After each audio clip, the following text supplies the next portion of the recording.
wabarakatuh. Alhamdulillahirabbil alamin. Assalatu wassalamu ala asyrafil anbiya'i wal mursalin sayyidina wa maulana Muhammadin wa ala alihi wa ashabihi ajmain. Wa ba'du. Qala Allah ta'ala fi kitabihil karim wa huwa asdaqul qailin. A'udzu billahi samii'il 'alim minasy syaithanir rajim. Bismillahirrahmanirrahim. Alif lam mim dzalikal kitabu la raiba fihi hudal lil muttaqin. Shadaqallahul adzim. Anak-anakku sekalian yang Bapak cintai dan Bapak sayangi, pertama dan paling utama mari sama-sama kita panjatkan puji syukur pada Allah Subhanahu wa taala. Alhamdulillah kita bisa jumpa lagi, kita bisa taklim lagi. Beberapa waktu kita libur karena ada kegiatan. Alhamdulillah dengan izin Allah, qadarullah, malam hari ini kita bisa buka kembali pengajian kita. Mudah-mudahan hadirnya kita di kesempatan malam hari ini menjadi sebab turunnya buat rahmat buat kita sekalian. Amin. Dan akan menambah pundi-pundi amal kita. Ya Rabbal alamin. Selawat yang bertangkaikan salam semoga tercurah limpahkan selalu kepada baginda Nabi Muhammad. Allahumma sholli wa sallim wa barik alaihi. Yang suci, para sahabatnya yang mulia dan keberkahannya buat kita selaku umatnya. Amin ya Rabbal alamin. Sebelum kita mulai, mari sama-sama kita baca Al-Fatihah. Kita mohon pada Allah Subhanahu wa taala semoga kiranya pahala daripada surat Al-Fatihah ini dan kegiatan kita ini yang bernilai pahala disampaikan untuk kedua orang tua kita, baik yang masih hidup maupun yang sudah tiada, guru-guru kita, saudara-saudara kita, kakek nenek kita, encang-encangnya babe. Mudah-mudahan mereka semua di alam kuburnya mendapatkan curahan rahmat dan ampunan dari Allah Subhanahu wa taala. Orang tua kita yang masih hidup senantiasa diberikan kesehatan, dan kita semua yang sedang belajar diberikan kemudahan, dan seluruh hajat dan cita-cita kita didengar dan dijawab oleh Allah Subhanahu wa taala. Amin ya rabbal alamin. Ala hadhihi niyah wa likulli niyatin shalihah wa ila hadratin nabil mustafa sayyidina Rasulillah sallallahu alaihi wasallam. Al-Fatihah. أعوذ بالله من الشيطان الرجيم بسم الله الرحمن الرحيم الحمد لله رب العالمين الرحمن الرحيم مالك يوم الدين إياك نعبد وإياك نستعين اهدنا الصراط المستقيم صراط الذين أنعمت عليهم غير المغضوب عليهم ولا الضالين.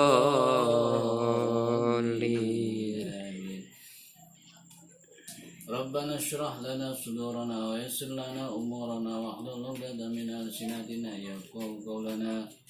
La ilaha illa anta subhanaka inna kunna minadh dhalimin. Baik, anak-anakku sekalian, kita akan bahas kitab Sulamut Taufik ya, yang dikarang oleh Al-Alim Al-Fadil Al-Wara Al-Kamil Syekh Muhammad Nawawi nafa'allahu bih. Amin. Semoga apa yang beliau karang ini bermanfaat buat kita semua, akan menambah pengetahuan kita dalam masalah tauhid. Kitab ini akan membahas mengenai tauhid. Sebagaimana yang sudah saya sampaikan di awal dulu, bahwa tauhid itu berasal dari bahasa Arab, terambil dari kata wahada yuwahidu tauhid. Wazannya itu fa'ala yufa'ilu fa'alatan. Jadi artinya mengesahkan, mengkultuskan bahwasanya Tuhan itu hanya satu, Tuhan itu hanya esa. Kalau Tuhan dua, Tuhan tiga, berarti dia bukan Tuhan ya, tapi kebalikannya hantu ya. Jadi kan ada Tuhan itu berarti Tuhannya kalau banyak hantu jadinya, bukan Tuhan. Kalau Tuhan cuma satu, Tuhan ya. Tuhan bahasa Indonesianya, kalau bahasa Arabnya al-ilah, ilahun, itu Tuhan ya. Nah, Tuhan kita itu namanya Allah Subhanahu wa taala, dari kata ilahun ditambah alif lam, namanya alif lam jalalah, jadi Allah. Allah itu nama daripada Tuhan kita, ya. Bagaimana Pak bentuk Tuhan kita? Kita dilarang untuk bertanya seperti itu dan mempelajarinya. Karena apa? Karena ketidakmampuan otak kita mencerna bagaimana bentuk Tuhan dan juga eksistensi Tuhan seperti apa. Kita hanya bisa merasakan keberadaannya dengan terciptanya alam jagat raya. Rasulullah SAW pernah bersabda, tafakkaru fi khalqillah wa la tafakkaru fi zatillah. Renungkanlah ciptaan-ciptaan Allah, jangan kau renungkan zat Allah. Kenapa? Karena otak kita tidak akan mampu. Tapi kita dijamin akan bisa melihat Tuhan yang setiap hari kita sembah dalam sehari semalam 17 rakaat nanti ketika kita berada dalam surga. Jadi ketika nanti kita masuk surga, kenikmatan yang paling hebat, kenikmatan yang paling besar adalah kenikmatan ketika kita melihat zat Allah. Itu tergantung daripada amal solehnya seseorang. Ada yang setiap hari dia melihat zat Allah, ada yang seminggu sekali, ada yang sebulan sekali, ada yang setahun sekali melihat zat Allah itu. Kenapa? Tergantung amal perbuatan. Ketika Allah memperlihatkan zatnya kepada penduduk surga, kepada ahli surga, maka Allah akan cabut rasa kenikmatan yang dirasakan oleh penduduk surga. Makan dicabut kenikmatannya, minum dicabut kenikmatannya. Jadi yang nikmat hanya ketika melihat zat Allah. Nikmatnya luar biasa. Kayak gimana Pak? Nanti kita rasakan, ya. Nah cuman Allah Subhanahu wa Ta'ala bisa kita ketahui eksistensinya, selain mentafakuri daripada ciptaannya, juga mengetahui kemuliaan, keutamaan sifat-sifatnya. Sifat-sifatnya itu sifat-sifat yang penuh dengan kemuliaan, yang kita kenal dengan Asmaul Husna. Allah mempunyai 99 nama, ya. 99 the names of Allah. Ada 99 nama-nama Allah yang mulia. Nah kemudian seorang muslim bisa dikatakan seorang muslim itu ketika dia sudah mengucapkan syahadatain, ya. Syahadatain itu ada, berarti syahadatain itu ada 2 syahadat. Apa itu Pak syahadat? Syahadat adalah persaksian. Persaksian, kita menyaksikan, kita berikrar, kita meyakini, kita mengimani. Pertama, asyhadu alla ilaha illallah wa asyhadu anna Muhammad Rasulullah. Yang pertama, asyhadu alla ilaha illallah. Kita meyakini, kita mengimani there is not God but Allah. Nggak ada Tuhan kecuali atu. Siapa? Allah. Tuhan kita cuma Allah. Jadi Tuhan di dunia ini nggak ada, di alam zakat raya ini nggak ada Tuhan yang lain kecuali Allah. Ya. Jadi kalau ada orang-orang ngaku Tuhan, kalau ada orang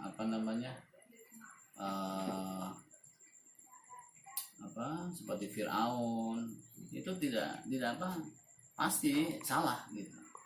Karena Tuhan itu yang dikatakan Tuhan, dia beda dengan yang lain. Kalau dia sama dengan yang lain, maka dia bukan Tuhan. Syahadat, pertama syahadat menyaksikan atau beriman bahwasanya tidak ada Tuhan selain Allah. Kata Allah dalam Al-Quran, seandainya ada 2 Tuhan di dunia ini, maka dunia akan binasa. Kalau ada 2 Tuhan, kenapa? Tuhan nanti saling berantem, main tinju. Kata Tuhan A, Tuhan B, aku mau menurunkan hujan di daerah situ, karena di situ ada hambaku yang sangat soleh, dia sudah berapa bulan belum diturunin hujan sehingga dia punya kebunnya kering, gitu kan? Ada Tuhan B, Tuhan A, di situ juga ada hambaku yang soleh, ya, bulan depan minggu depan dia mau hajatan, dia berdoa jangan sampai diturunkan hujan. Kalau turun hujan tamunya nggak pada datang, kan gitu, iya kan? Oh, gua dulu, Tuhan berantem sama tinju, ya kan? Kalau Tuhan dua. Jadi apa? Jadi Tuhan itu absolut. Kekuasaannya absolut, sifatnya absolut. Jadi kalau ada Tuhan dibatasi, ya, kekuasaannya, maka bukan Tuhan. Makanya Fir'aun pernah bilang, ana rabbukumul a'la. Aku adalah Tuhan yang maha tinggi. Ada yang bilang, Fir'aun, Tuhanku itu bisa menghidupkan dan bisa mematikan. Oh, aku juga bisa, kata Fir'aun. Bisa, iya. Coba itu ambil 2 orang tahanan. Akhirnya 2 orang tahanan diambil. Yang satu dibunuh, yang satu dibiarkan. Tuh, aku juga bisa tuh. Aku bisa mematikan dengan kubunuh. Aku bisa menghidupkan, kubiarkan hidup. Semua orang juga bisa kayak gitu kan, begitu ya. Jadi Tuhanku bisa menurunkan hujan. Tuhanku bisa menimbulkan matahari. Tuhanku bisa menimbulkan siang. Kalah Fir'aun. Akhirnya dia kesal sama Nabi Musa. Akhirnya Musa dikejar-kejar. Gitu. Jadi Tuhan itu harus absolut kekuasaannya. Ya. Nah, kita meyakini akan keberadaan eksistensi Tuhan, adanya Allah Subhanahu wa Ta'ala, dengan adanya alam zagat raya yang sangat luar biasa ini. Ya. Kalau kalian baca di YouTube itu banyak sekali keagungan ciptaan Allah Subhanahu wa Ta'ala. Di antaranya ada yang namanya itu awan yang berwarna merah. Awan berwarna merah kayak darah. Ya kan? Bumi yang bernapas. Bumi bernapas. Di daerah negara mana ada tuh. Kemudian terjadinya sebuah pulau, prosesnya terjadi sebuah pulau, tsunami es, segala macam. Nggak mungkin kalau manusia jadi Tuhan, nggak mungkin. Kenapa? Manusia punya kelemahan yang banyak. Dia tidur, dia minum dulu. Dia tutup. Dia tidur, dia makan, dia kan. Tuhan itu nggak tidur, ya kan. Kalau Tuhan tidur hancur kan alam jagat raya, ya kan. Siapa yang mengendalikan semua? Makanya dalam ayat kursi, wala yaudu hifzuhuma, ya kan, la sinatu wala naum. Tuhan itu tidak pernah terkena lupa dan tidak pernah tidur. Dia selalu menjaga alam jagat raya. Itu Tuhan. Nah, kita meyakini keberadaan Tuhan itu sehingga kita beriman kepada Allah Subhanahu wa Ta'ala. Nah, itulah yang harus kita jaga. Karena apa? Karena kita pernah menjalin atau pernah membuat perjanjian kepada Allah ketika di alam arwah yang dulu itu yang pernah saya bahas. Jadi manusia seluruhnya itu sebelum Allah ciptakan ke muka bumi ini, Allah ciptakan ruhnya dulu. Ruhnya Allah ciptakan semuanya. Jadi manusia pertama yang bernama Nabi Adam alaihissalam sampai manusia yang terlahir akhir nanti itu Allah ciptakan ruhnya. Nah, dikumpulkan oleh Allah di alam ruh, diambil sumpahnya. Wahai sekalian manusia, aku akan mengambil sumpah kepada kalian. Wahai sekalian ruh, aku akan mengambil sumpah. Apakah kalian mengakui semuanya bahwasanya aku ini Tuhan kalian? Ya kan? Dalam bahasa Qur'annya, alastu birabbikum ya ayyuhar ruh, alastu birabbikum, wahai seluruh ruh, alastu birabbikum, bukankah aku ini Tuhan kalian?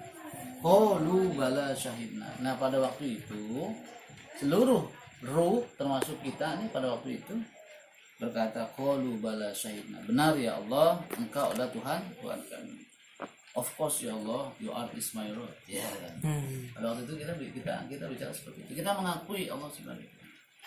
Oke, kemudian lahiran Nabi Adam, lahiran Nabi keturunannya terus sampai dengan kita sekarang. Nah, Allah ingin manusia di alam ruh itu jangan sampai tersesat, karena Allah sudah ciptakan jin yang berupa iblis tadi yang terusir dari surga, dan dia sudah minta kepada Allah, berdoa, iblis, ya Allah, Engkau telah mengusirku dari surga karena aku nggak mau tunduk kepada Anda, aku nggak mau sujud kepada Anda, tolong aku minta satu permintaan, ya apa? Panjangkan umurku sampai hari kiamat. Saya aku akan goda anak keturunan Adam supaya jadi pengikutku. Oh ya, kata Allah, it's okay, no problem, kata Allah. Aku panjangkan umurmu sampai hari kiamat. Silakan kau goda anak cucu Nabi Adam, tapi banyak hamba-hambaku yang tidak akan bisa kau goda. Itu kata Allah. Silakan aja. Nah, Allah kasihan nih kepada ruh-ruh yang sudah buat perjanjian dengan Allah, jangan sampai dia tersesat, tergoda oleh bujuk rayu setan. Makanya apa? Diutuslah para nabi. Ada jumlahnya itu 240.000 nabi. Ada 313 orang rasul Allah utus. Dari mulai Nabi Adam sampai dengan terakhir Nabi Muhammad Shallallahu Alaihi Wasallam. Allah utus ribuan nabi supaya apa? Memberikan keterangan kepada manusia. Ingat tuh manusia, perjanjian kamu kepada Allah di amal. Jangan sampai melenceng. Jangan sampai terdengar terkena bujuk rayu iblis. Jaga. Sehingga sampai akhir hayat kita, kata Nabi, man qala fi akhir kalamihi la ilaha illallah dakhala jannah. Barang siapa yang berucap ketika di akhir pembicaraan itu lafaz la ilaha illallah, ketika sekarat itu dakhala jannah, dia masuk surga. Kenapa? Karena dia diberi bonus oleh Allah, karena dia bisa menjaga konsistensi ketika di alam ruh sampai dengan ruhnya mau dicabut, dijaga tauhidnya terhadap Allah Subhanahu wa taala. Makanya kita bersyukur nih. Kita bersyukur ketika di alam ruh kita sudah bersaksi, bersumpah kepada Allah, mengakui eksistensi Allah sebagai Tuhan kita. Kemudian kebetulan Bapak Ibu kita sebagai seorang muslim, kita juga sebagai seorang muslim, kita tinggal pelihara keimanan kita. Kita mohon kepada Allah nanti di detik-detik akhir ketika ruh akan dicabut oleh malaikat Israel, komitmen kita, konsistensi kita mengakui tentang Allah, keberadaan Allah sebagai Tuhan kita tetap terpelihara. Kenapa? Karena di saat-saat itulah, di saat-saat yang kritis. Jadi seorang yang sedang sekarat itu luar biasa godaannya. Makanya jangan sampai ketika seorang yang sedang sekarat itu ditinggal sendirian. Sunnahnya ketika orang sedang sekarat dibacakan surah Yasin. Ya, ada orang sekarat tuh. Misalnya kita punya saudara, kalau di rumah sakit enak tuh ada tandanya, ada mesinnya diagnosisnya. Masih ada turunnya. Bacakan Yasin, bacakan di telinganya kalimat-kalimat talbiyah, kalimat-kalimat thayyibah, lafaz la ilaha illallah, zikir-zikir yang mengingatkan kita kepada Allah. Jangan lagi sekarang malah dipotong, cepet, sabar. Bapak sekarang nih, ya, kayak gitu. Nah, kita bimbing Bapak kita. Ayo Pak, ayo Bu, baca lafaz la ilaha terus di kuping. Kenapa? Di saat itulah setan akan datang menggoda. Karena kata Nabi, orang yang sedang sekarat itu merasakan panas dalam dadanya teramat sangat luar biasa. Panas dadanya. Dia merasakan panas dadanya karena haus. Seperti kita berlari di lapangan yang besar sekian puluh kali, haus, pengen minum. Apapun yang kita ini pengen minum pokoknya untuk menghilangkan dahaga. Datanglah godaan iblis. Datanglah dia menyerupai ibu kita. Datanglah dia yang menyerupai orang yang kita cintai, yang kita kagumi, bapak kita, guru kita. Dia datang pada waktu itu menawarkan hal. Misalnya orang yang paling kita cintai adalah guru kita. Datanglah guru kita. Ada apa di sana? Aku haus Pak Guru, aku haus. Ente mau minum? Iya. Nih, terima kasih. Cepetan. Nanti dulu. Kata si guru itu, kok begitu? Ada syaratnya. Apa syaratnya?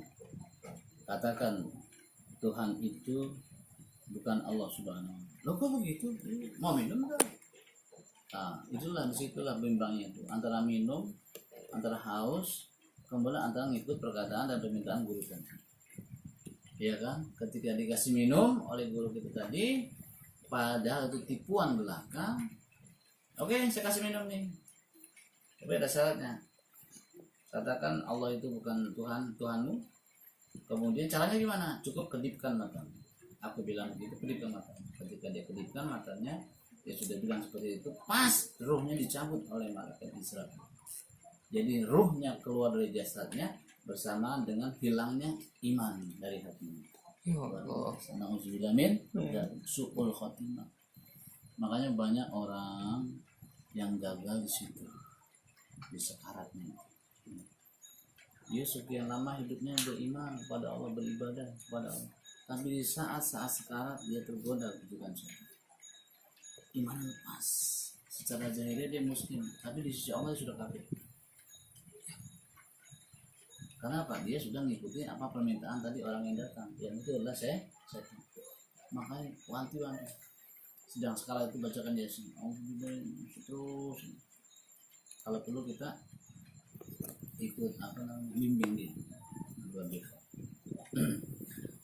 Nah, itu tentang makna syahadat asyhadu alla ilaha illallah wa asyhadu anna Muhammadan Rasulullah. Di sini keterangannya wa makna asyhadu alla ilaha illallah an ta'lama wa ta'taqida wa tu'mina wa tasdiqa alla ma'buda bihaqqin fil wujud illallahil wahidil ahad. Bahwasanya kita mengiktikadkan, kemudian kita mengimani, kita membenarkan bahwasanya tidak ada yang hak disembah, yang ada itu kecuali Allah Subhanahu wa taala yang Maha Tunggal, yang Maha Esa. Jadi di dunia ini tidak ada orang, tidak ada zat, tidak ada makhluk yang harus disembah kecuali Allah. Tidak ada orang nyembah orang. Makanya zaman dulu tuh ada, zaman Fir'aun tuh orang nyembah orang, pembantu nyembah majikan, enggak ada. Yang disembah adalah Allah Subhanahu wa ta'ala. Al-awwal dialah yang paling permulaan, al-qadim dia yang paling pertama, al-hayyul qayyum dia yang hidup dan yang tetap, al-baqi yang kekal, al-daim yang senantiasa berada, al-khaliq yang menciptakan dan sebagainya. Itu. Ya. Banyak sekali sifat-sifat Allah yang itu kita kenal dengan sifat 20. Ada yang sifat, ada 3 sifat, ada yang disebut dengan sifat wajib bagi Allah, sifat mustahil bagi Allah, sifat yang zaiz bagi Allah, ya. Nah, kemudian gimana Pak makna asyhadu anna Muhammadar Rasulullah? Wa makna asyhadu anna Muhammadar Rasulullah an ta'lama wa ta'tazila wa tasdiqa wa tu'mina anna sayyidana wa nabiyana Muhammad bin Abdullah bin Abdul Muttalib ibn Hashim bin Abdul Manab al-Quraish Abdullah wa Rasuluh ila jam'il khalq. Kita meyakini, mengimani, membenarkan bahwasanya junjungan kita, Nabi kita, Nabi besar Muhammad sallallahu alaihi wasallam bin Abdullah, yang bapaknya bernama Abdullah bin Abdul Muttalib, yang kakeknya bernama Abdullah Muttalib bin Hashim, yang leluhurnya bernama Hashim bin Abdul Manab, dan juga Abdul Manab al-Quraisy, bangsa Quraisy, dari suku Quraisy, Abdullah wa Rasul. Dia adalah hamba Allah dan utusan. Untuk siapa? Ila jamil khalqi, untuk seluruh makhluk. Makanya dalam khutbah kemarin saya bacakan, wa ma arsalnaka illa kaffatan linnas basyira wa nadhira walakinna aktsara nas la ya'lamun. Sesungguhnya Rasulullah SAW itu diutus ila kaffatan linnas, untuk seluruh manusia. Dari mulai Nabi Adam sampai dengan manusia yang terakhir lahir nanti ke dunia, itu tujuan Rasulullah SAW diutus ke dunia. Seluruh manusia. Tetapi banyak manusia yang nggak tahu kata Allah. Ditambah lagi, wa ma arsalnaka illa rahmatan lil alamin. Ini yang paling hebat. Dan tidaklah semata-mata aku utus kalian kecuali menjadi rahmat seluruh alam. Alam itu banyak. Ada alam pertama alam malakut, alam malaikat, alam jin, alam manusia, alam binatang, alam hewan. Nah, Rasulullah diutus ke seluruh alam menjadi rahmat, termasuk buat para malaikat, termasuk buat manusia, termasuk buat bumi ini, termasuk buat hewan, tumbuh-tumbuhan. Makanya banyak kejadian-kejadian aneh ketika Rasulullah SAW itu ketika masih hidup, seperti ada pohon yang menawarkan jasa kepada Rasulullah. Ya Allah, ya Rasulullah, kau berteduh di bawah pohon, di bawah aku aja. Gitu. Ada batu yang bisa bicara, ya Allah, ya Rasulullah, kau tempat di sini aja. Jadi banyak kejadian-kejadian yang karena keberadaan Rasulullah SAW itu kita melalui diskusi laulaka ma khalaqtul aflaq. Kata Allah, jika bukan karena kau, dua kali Allah mengulangi perkataannya, ma khalaqtul aflaq, tidak akan aku ciptakan alam jagat raya ini. Jadi alam jagat raya ini, langit, bumi, ya kan, hewan, tumbuh-tumbuhan dan manusia, jin di dalamnya, tercipta Allah atau Allah ciptakan karena Allah hendak menciptakan seorang manusia bernama Muhammad Sallallahu Alaihi Wasallam. Makanya kita berhutang budi para nabi. Ya, jangankan kita, seluruh alam jagat raya berhutang budi. Ya. maka tidak ada alasan bagi kita untuk tidak mencintai Nabi dan mencintai zuriyahnya Nabi, yaitu para keturunannya yang kita kenal dengan habaib. Habaib itu zuriyahnya itu atau turunannya sampai ke Rasulullah SAW. Dan dalam diri atau dalam jiwa pribadi habaib mengalir darah Rasulullah SAW. Kalau kita menghinanya berarti kita menghina Rasulullah. Kalau kita mentakziminya kita takzim pada Rasulullah SAW. Ya. Kemuliaan para habaib seperti itu. Dalam dirinya mengalir darah Rasulullah SAW yang namanya setiap kali dalam sholat kita bertasyahud selama 9 kali. Jadi rupanya fungsinya kita sholat sehari semalam itu adalah untuk memperbarui iman kita. Kita sholat tuh subuh berapa rakaat? 2 rakaat. Berapa kali tahiyat? 1 kali ya. Jadi kita sekali tahiyat, sekali baca asyhadu alla ilaha illallah wa asyhadu anna muhammadan rasulullah pagi hari ketika matahari belum terbit. 1 kali kita Allah supaya kita memperbaharui iman kita. Kedua pas zuhur 2 kali kan kita tasyahud kan? Zuhur. Berarti 3 tuh. Asar 2 kali. Iya kan? 5. Maghrib 2 kali. 7 kan? Sama Isya 2 kali tasyahud. 9 kali. Sehari semalam kita memperbaharui iman kita supaya kita enggak lupa sebanyak 9 kali. Mengakui asyhadu alla ilaha illallah wa asyhadu anna muhammadan rasulullah. Jadi fungsinya sholat kayak gitu. Fungsinya sholat itu untuk memperbaharui iman, tajdidul iman. Karena di dalamnya ada kalimat asyhadu alla ilaha illallah wa asyhadu anna muhammadan rasulullah. Dan orang yang membaca ini, barang siapa yang orang membaca ini, kalau dia belum beriman, kemudian dia membaca ini, maka dia menjadi suci kembali. Kenapa? Dosa-dosanya selama dia menjadi kafir atau selama dia masih dalam belum masuk Islam itu dihapus oleh Allah. Ini hebatnya kalimat asyhadu an la ilaha illallah. Hebatnya. Jadi kalau ada orang non muslim masuk Islam, namanya mu'allaf. Mu'allaf itu diambil dari kata allafa yu'allifu taklifan. Jadi yang dibujuk hatinya, dirayu hatinya supaya menerima hidayah. Kemudian Allah kasih hidayah. Nah dia bersyahadat asyhadu alla ilaha illallah wa asyhadu anna muhammadar rasulullah. Maka mulai saat itu dari nol lagi dia. Dosa-dosanya diampuni oleh Allah semuanya sebelum-sebelumnya. Dan dia dari nol seperti bayi yang baru lahir. Kira-kira ada kesalahannya? Nggak ada. Makanya enak. Jadi mu'alaf itu orang suci kembali. Nah demikian juga kita yang sudah menjadi seorang muslim ketika membaca tasyahud, maka dosa-dosa kita juga akan diampuni. Subhanahu wa ta'ala. Sama juga untuk memperbarui iman kita. Itulah makna asyhadu anna muhammadan rasulullah.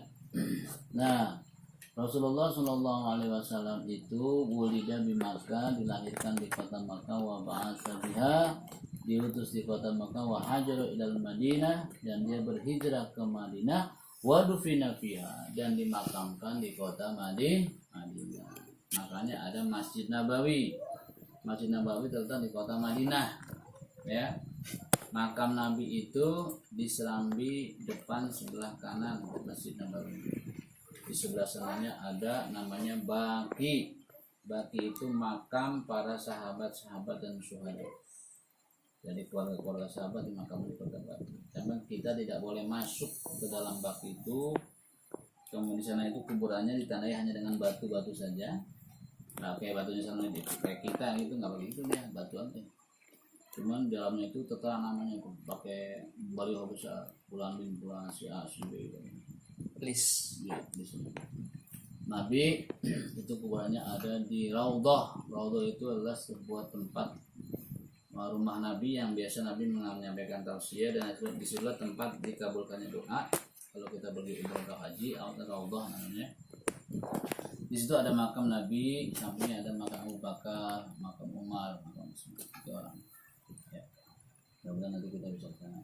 Amin. Kemudian ada lagi wa annahu shadiqun fi jami'i ma akhbara bih.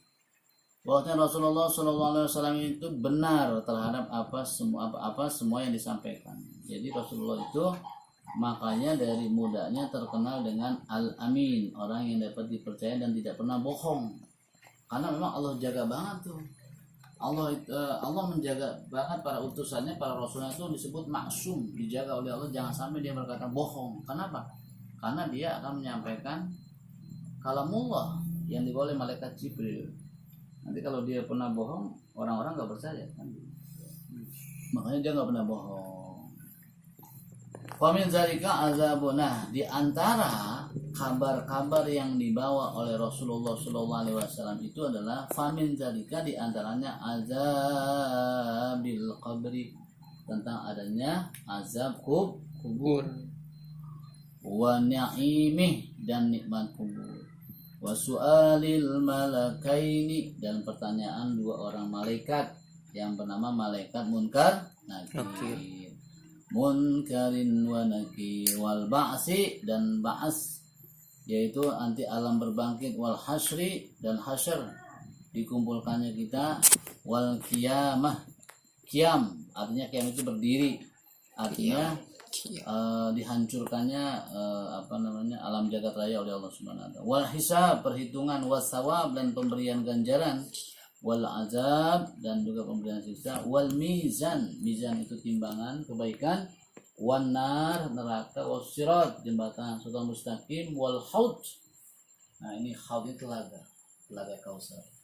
Rasulullah SAW pernah bersabda ketika dia berkumpul sama sahabat-sahabatnya, dia bilang, wahai sahabat-sahabatku,